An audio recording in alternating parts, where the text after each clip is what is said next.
doing another thing for Reading for Children. My name is Sarah Rachke. I will be doing Reading for Children either around 4:30 or 5 o'clock every day. I am going to start this because I think I am very talented. I do modeling for Mary Trey Sprout, and I really, really love kids. So I see my kitty wants to be in this, so I have 2 kitties that are so adorable and sweet.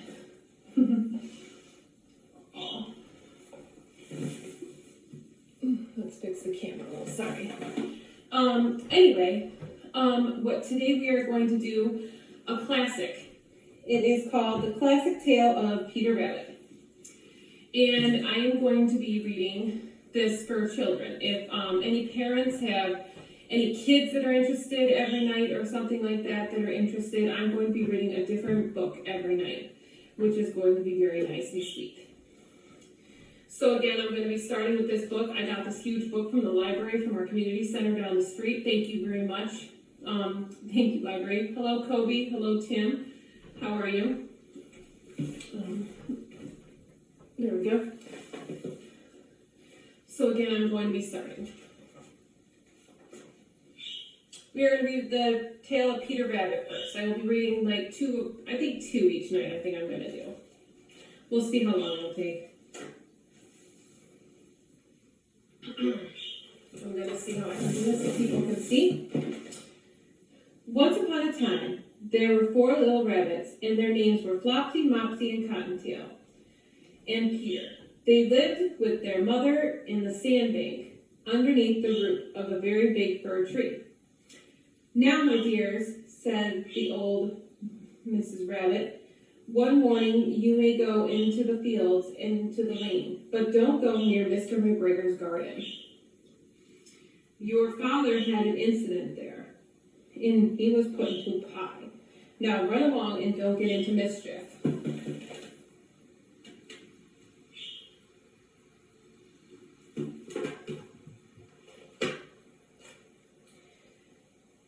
Then old Mrs. Rabbit took her basket and her umbrella and went through the woods. The baker she bought a loaf of bread, a brown currant buns, and 5 corns. Flopsy, Mopsy, and Cottontail, who were good little bunnies, went down to the lane to carry blackberries. But Peter, who was a very naughty bunny, ran right to Mr. McGregor's garden. He squeezed underneath the gate. The first thing he ate was some lettuce, some French beans, and then he ate some radishes.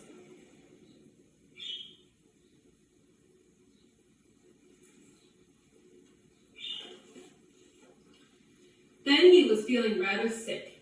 He went to look for some parsley. But around the end of the cucumber farm, who should he meet? Mr. McGregor! Mr. McGregor was on his hands and knees planting herbs. But he jumped and ran after Peter, waving the rake, calling, "Stop, thief! Stop, thief!"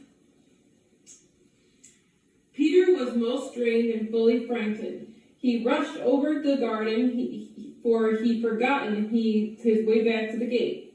He lost one of his shoes among the cabbages, the other shoes amongst all potatoes.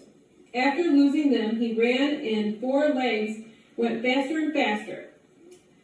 I think he might have got away, although he had not unfortunately ran into the gooseberry net and got caught in his large buttons in his jacket. It was a blue jacket with broad buttons, quite new. Peter gave himself up. He lost and shed into tears.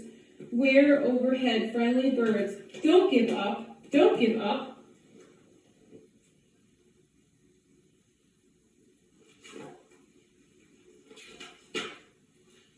Mr. McGregor came up in the serve which intended to pop upon Peter, but Peter wriggled out just in time, leaving the jacket behind, and rushed into the tool shed and jumped into the can. It would have been a beautiful thing to hide in, if not for so much water. Mr. McGregor had quite sure Peter was somewhere in the tool shed. Perhaps he had hidden underneath one of the flower pots.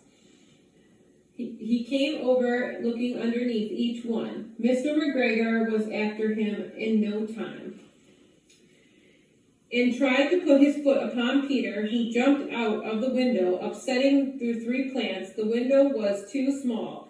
Mr. McGregor, he was tired of running after Peter and went back to his work.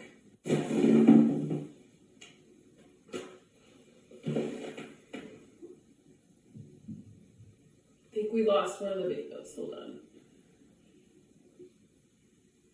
Here we go. All right, let's see, where was I? Peter got down very quickly off the wheelbarrow and started running as fast as he could to go along the straight walk behind the current barrel.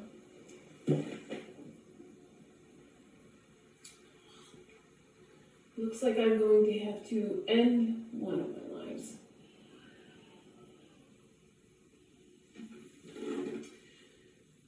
Again, if you see me on live, please don't FaceTime me. Thank you. Where was I? Peter got down very quickly off the wheelbarrow and started running as fast as he could to go along the straight walk behind the currant bushes. Mr. McGregor caught up in time in the corner, but did not care. He slipped underneath the gate and was safe at last, wood and home. Mr. McGregor hung up his little jacket and shoes as a scarecrow to frighten the birds. Peter never stopped running until he looked back to get home. He was so tired that he flopped down upon the nice soft sand floor where the rabbit hole and shut his eyes. His mother was very busy cooking. She wondered what he had done with his clothes. It was the second little jacket and pair of shoes Peter had lost. I'm sorry to say that Peter was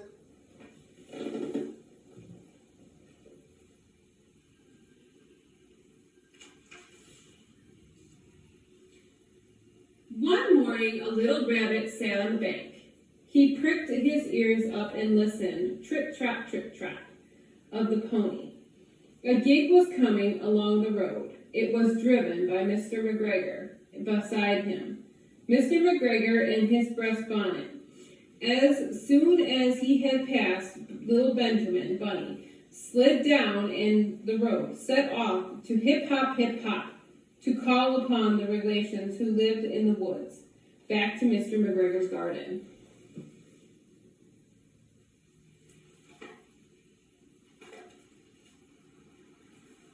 That wood was so full of rabbit holes, and in the nearest sand hole all lived Benjamin's aunt and his cousin, Flopsy, Mopsy, and Cottontail.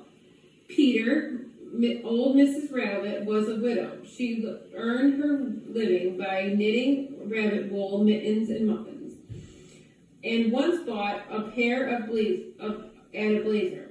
She also sold herbs and rosemary tea and rabbit tobacco, which is what we call lavender. Little Benjamin Bunny did not very much want to see his aunt. He came around the back and free nearly tumbled upon the top of his cousin Peter. Peter was sitting there by himself. He looked poorly dressed in the red cotton pocket handkerchief. Peter said, little Benjamin whispered, "Who has got your clothes?" Peter replied, "The scarecrow, Mr. McGregor's garden." How he had been chased in the garden, dropped his shoes. Benjamin sat beside his cousin and assured him Mr. McGregor had gone out in a gig, and Mr. McGregor also currently for a day because she was wearing her bonnet.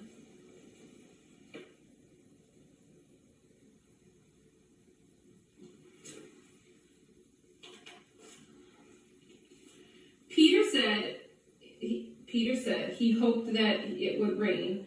At this point, old Mrs. Rabbit's voice was hard inside the rabbit hole, called out, Cottontail, fetch some more caramel. Peter said he thought that it might feel better if he went to walk. Then he went away, hand in hand, got upon the flat top of the wall.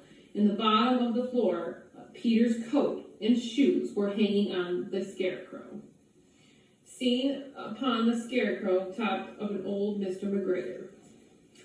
Little Benjamin said it spoils people's clothes to squeeze underneath the gates. The proper way to get into is to climb the pear tree. Peter fell down head first, but it was non-squeezable, the bed below, and nearly wrecked him quite. It was down swollen with lettuce. They left a great many odd footmarks all over the bed, especially Benjamin, who was wearing clogs. Little Benjamin said the first thing he was done was to get back Peter's clothes in order so that they might be able to use a pickpocket handkerchief. They took them off the scarecrow. There had been rain during the night. They were watery shoes that dumped out of water, was somewhat shrunken. Benjamin tried on the Tonschmotter's hat, but it was too big for him.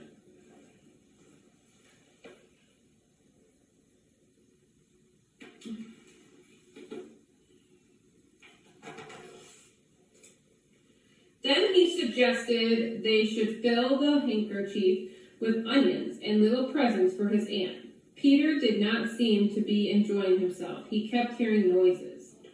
Benjamin, on the contrary, preferably at home, ate lettuce leaf. He said that he was in the habit of coming into the garden with his father to get lettuce for Sunday's dinner.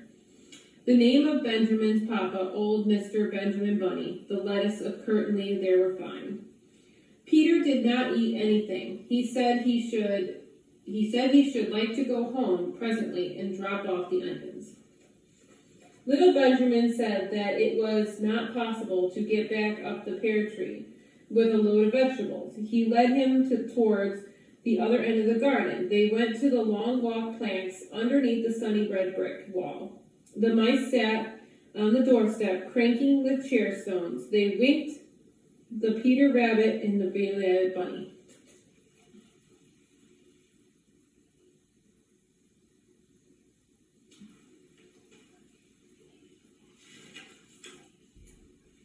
Presently, Peter let the pocket handkerchief go again. They got amongst the flower pots and frames and tubes. Peter heard the noises. Then, ever as his eyes opened bigly, lovely popped, he was on a step or two in front of his cousin when he suddenly stopped. This is what those little rabbits saw around the corner. Little Benjamin took one look in the half a minute, less the now. Peter and the onions underneath a large basket. The cat got up, stretched herself, came and sniffed the basket. Perhaps she liked the smell of the onions. Anyway, she sat down on top of the basket. She sat there for 5 hours. I cannot draw you a picture of Peter and Benjamin underneath the basket because it was quite dark because of the smell of the onions. Peter Rabbit and Benjamin cried. The sun got around behind the woods and it was quite late, but still the cat sat upon the basket. Uh-oh.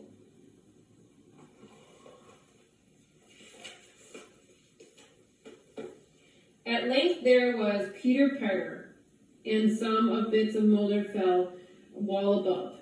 The cat looked up and saw Mr. Benjamin Bunny, practicing along the top of the wall under the terrace. He was smoking his pipe and had a little switch in his hand. He was looking for his son. Old Mr. Bunny had no onions whatsoever of the cat's. He took a tremendous jump off the top of the wall onto the top of the cat and curved off the basket and kicked it into the greenhouse, scratching off a handful of fur. The cat was too much surprised to scratch back. When old Mr. Bunny had driven the cat into the greenhouse, he locked the door. Then he came back into the basket and took his son Benjamin by the ears, whipped him with his little switch, and he took him and his nephew Peter home. Then he took out the handkerchief of the onions, marched out of the garden.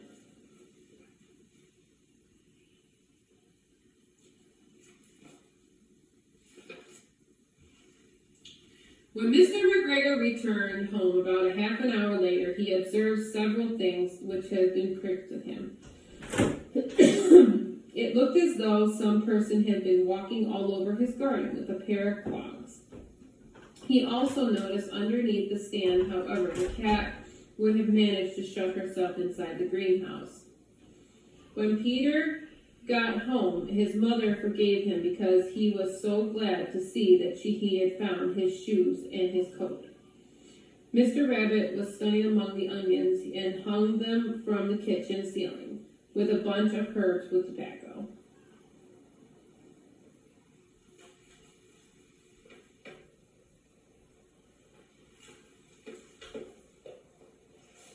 Might read one more. Let me see. I hope you are all enjoying.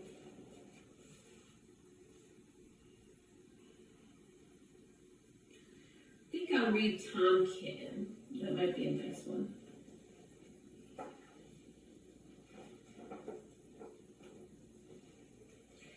I don't know if anyone has ever heard the Tale of Tom Kitten. Alright, the Tale of Tom Kitten.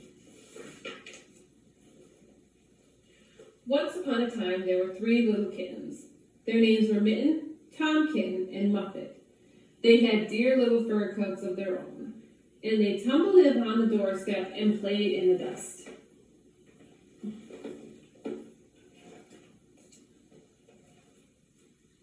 But one day, their mother, Mrs. Tabitha Twitchit, expected friends to tea, so she fetched the kittens indoor to wash and dress them before the fine company arrived.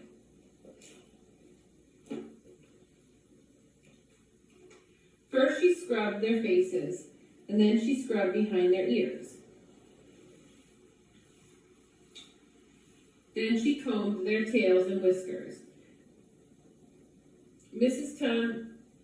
Tabitha dressed the Muppet and Mittens in some beautiful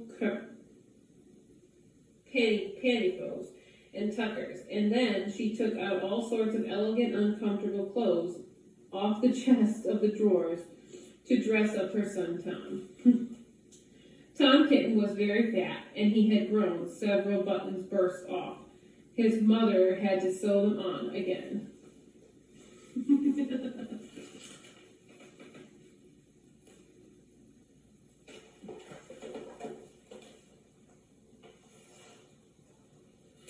When the 3 kittens were ready, Mrs. Tabitha unwisely turned them out to the garden, to be out and wild before her guests had arrived. Now keep your flocks clean, children. Yes, Mother. You must walk on your hind legs. Keep away from the dirty ash pit. Yes, Mother. And from selling Penny Penny. Yes, Mother. And from the Puddleduck. Oh, and the Puddleducks. Yes, Mother. Muppet and Mittens walked down the garden unpleasantly to help. Fell on their noses. When they stood up, there were several green smars. Oh, let's climb up on the walk rope and sit on the garden wall. And if we turn our pinafores round, ooh. So Muppet turned their white pinafores round, fell into the road. Tom Kitten was quite uncomfortable jumping when he walked upon his hind legs into the tremors. He came up the Roxbury, breaking his ferns and shedding. A ton was left.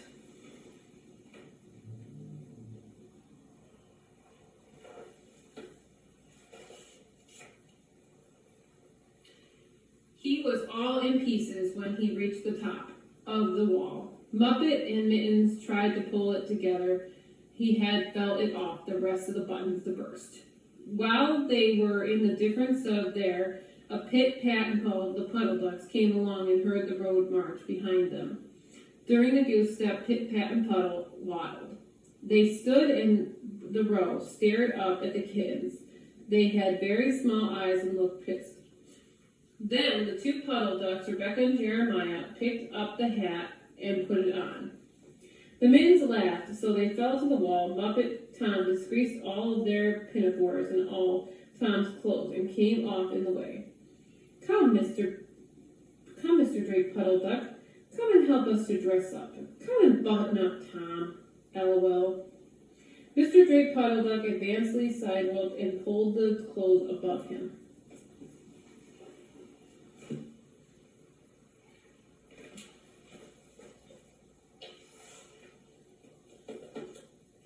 But he put them on him himself and fitted him even worse than Tom. It was very, very morning. It's a very, very fine morning. Mr. Drake Puddleduck and Jemima and Rebecca set off the road, keeping spit and span pat. Then Tabitha Twitchit came down the garden and found her kittens wall non-clothed. She pulled them off the wall and smacked them and took them back to the house. My friends will arrive in a minute, and you are not fit to be seen. She sent them upstairs. I am sorry to say, she told her friends, that they were in bed with the measles, which was not true. Quite the contrary, they were in bed, not in the least. Somewhere they were very extraordinary noises disturbed the party.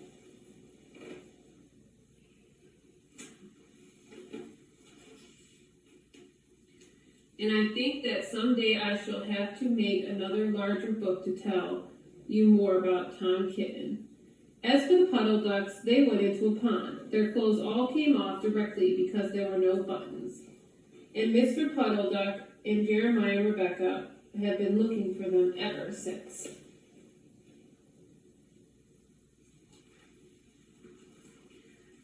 Alright, since we have a little bit left for an hour, I have one time for one more. And I think we're going to do, since we're on Mrs. Puddleduck, we'll do Mrs. Puddleduck. The Tale of Jemima Puddleduck.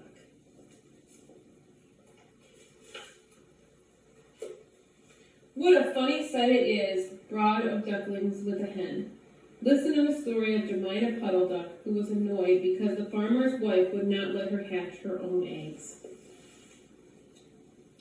Her sister-in-law, Mrs. Rebecca Puddleduck, was very particular and willing to leave her hatchlings to someone else. I have not to participate in sitting in a nest for 28 days, and no more have you, Jemima. You would let them go cold, you know you would. I wish to hatch my own eggs, and I will hatch them myself. She tried to hide her eggs, but they were always found and carried off. Jemima Puddleduck became quite desperate. She decided to make her nest away from the farm. She set off on a fine spring morning afternoon, along the cartload she left over the hills. She was wearing a shawl, a poke with a bonnet. When she reached the top, the hill, she saw the woods in the distance. She thought that looked like a quite safe spot.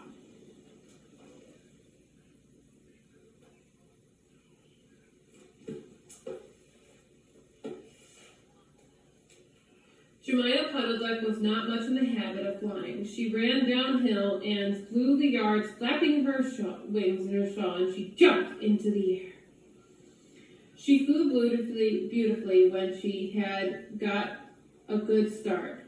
She skimmed along over the treetops until she saw the open palace in place, the wood where the trees brushed and had been crowded. Jemima rather heavily began to vanish and land. She settled upon the stump and sailed elegantly dressed gentleman reading the newspaper. He had black prink ears, sandy-colored whiskers, quack, said Jemima Puddleduck, her head and her bonnet on the one side, quack. The gentleman raised his eyes above the newspaper, looked curiously at Jemima. Madam, have you lost your way? Why, no, quite the contrary. Oh, it deserves the nest.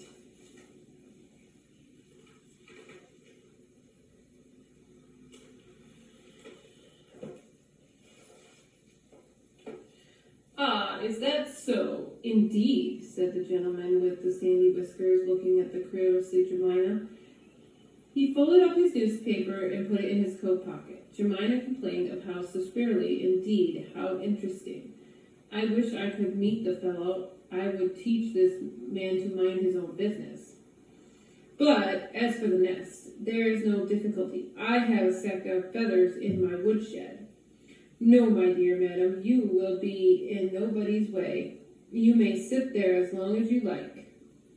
He led the way very deftly to his woodshed. It was built flaglessly in the turf in the pails of top of another by the way of the chimney. This is my summer residence. You would not like in earth my winter convenience, said the hospitable gentleman. There would be a tumble-down shed in the back of the house, made old soap boxes. The gentleman opened the door and showed Jemima in. The shed was almost quite full of feathers. It was almost soft coasting, but it was comfortable and very soft. Jemima Puddleduck was very surprised to find such a place so quiet of feathers. But it was comfortable, and she made her nest with no trouble at all.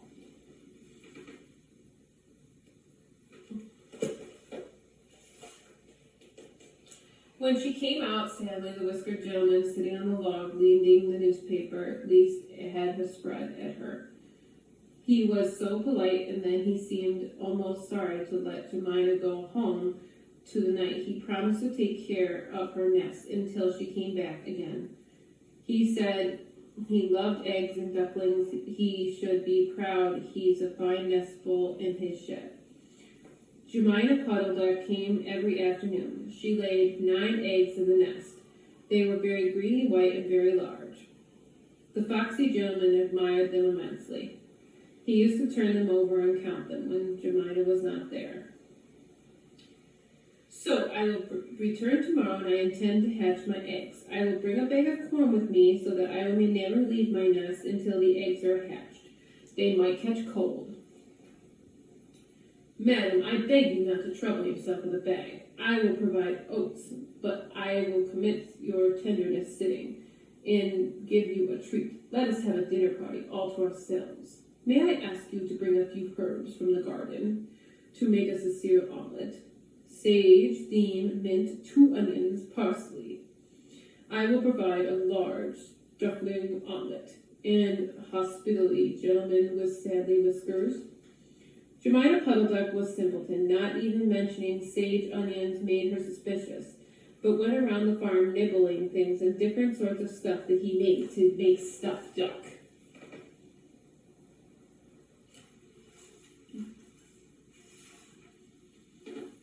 As she waddled into the kitchen and got the 2 onions out of the basket, the collow-kept dog met he came her coming out. What are you doing with those onions? Where do you go every afternoon by yourself, Jemima Puddleduck? Well, they would not allow me to hatch my own eggs. And Colleen listened to the wise words she had said. He asked several questions, and finally he made it out to figure out what was going on, because he was very interested. Jemima Puddleduck went to the cart road for the last time this sunny afternoon. She was rather bundled up with bunches of herbs and onions. She flew over the woods and opposite houses' bushes and went to the long-tailed gentleman. He was sitting on the log, and he sniffed the air and kept it up. When Jemima and he was quite jumped, come into the house as soon as you have looked at your eggs. Give me the herbs, or the omelet won't be sharp.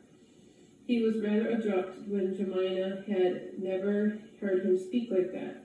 She felt surprised and uncomfortable.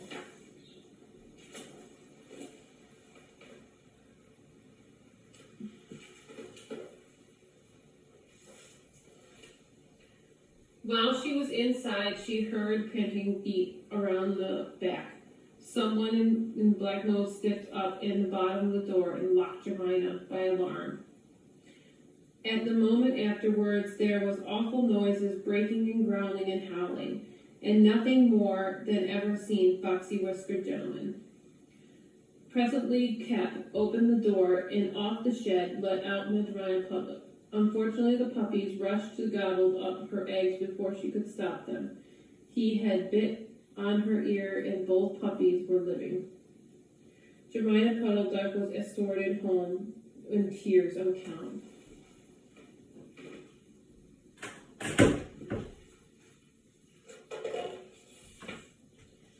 She laid some more eggs in June, and she was permitted to keep them to herself. But only 4 of them hatched. Jemima Puddleduck said that it was because of her nerves, but she had always been a bad sitter.